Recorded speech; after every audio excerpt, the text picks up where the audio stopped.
మిథున రాశి వారికి ఈ వారం ఆశాజనకంగా ఉండబోతూ ఉన్నది. ఎక్కువ సంఖ్యలో గ్రహాలు యోగిస్తూ ఉండడాన్ని గమనించవచ్చు. 6వ స్థానమందు రవి, 6వ స్థానమందు కుజుడు, అలాగే బుధగ్రహం యోగిస్తూ ఉండడం, గురుడు తిరిగి జన్మరాశి సంచారాన్ని ప్రారంభం చేయడము, దశమంలో శని, కంటక శని కొంత డైరెక్ట్ అవ్వడము, ఇటువంటి విషయాలు కొంత ఇబ్బంది పెట్టినా చంద్రుని యొక్క సంచారంతో కలుపుకొని 4 గ్రహాల తాలూకు అనుకూలతలు మిథున రాశి వారికి ఉన్నాయి.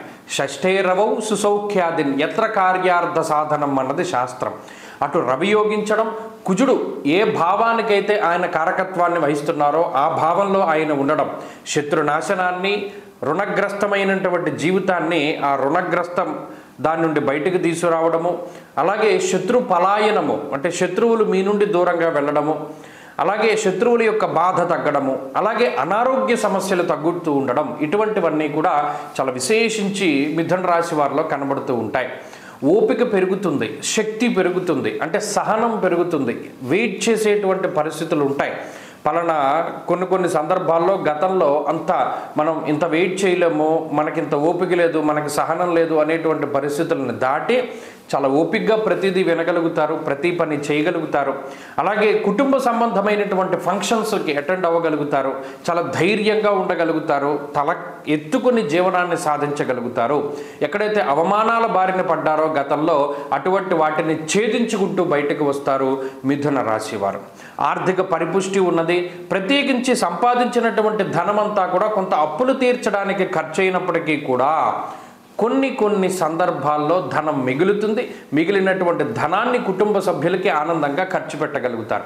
ఇక్కడ ఖర్చే ఉన్నది, దాచుకునేది ఏమీ లేదు. కానీ ఈ వారంలో కొంత సాటిస్ఫాక్షన్ ఉంటుంది. బుధుడు పంచమ స్థానంలో బుద్ధి చతురతని కలగజేస్తాడు, ఒక్క అవకాశాన్ని ఇస్తాడు. ఇప్పుడు చూడండి, ఎలక చూడండి పారిపోతూ ఒక కన్నం కోసం వెతుకుతుంది, అలాగే చిన్న అవకాశం వచ్చి దాంట్లో దూరడానికి అవకాశం ఉంటుంది. చటుక్కున మీరు కూడా అవకాశాన్ని అందిపుచ్చుకోవడానికి బుధుడు చాలా గొప్పగా ఉపయోగపడతారు. కాబట్టి ఈ వారంలో ఉండేటువంటి గ్రహగతులన్నీ పూర్ణంగా అనుకూలిస్తూ ఉన్నాయి. ప్రత్యేకించి ఈ వారంలో తెలివితేటలకి కొంత పరీక్ష వస్తుంది. దానిలో మీరు అనుభవపూర్వకమైన జ్ఞానంతో నెగ్గగలుగుతారు. అక్కడ తెలివి కాదు, గతంలో జరిగినటువంటి సందర్భాన్ని ఉపయోగించి నెగ్గగలుగుతారు.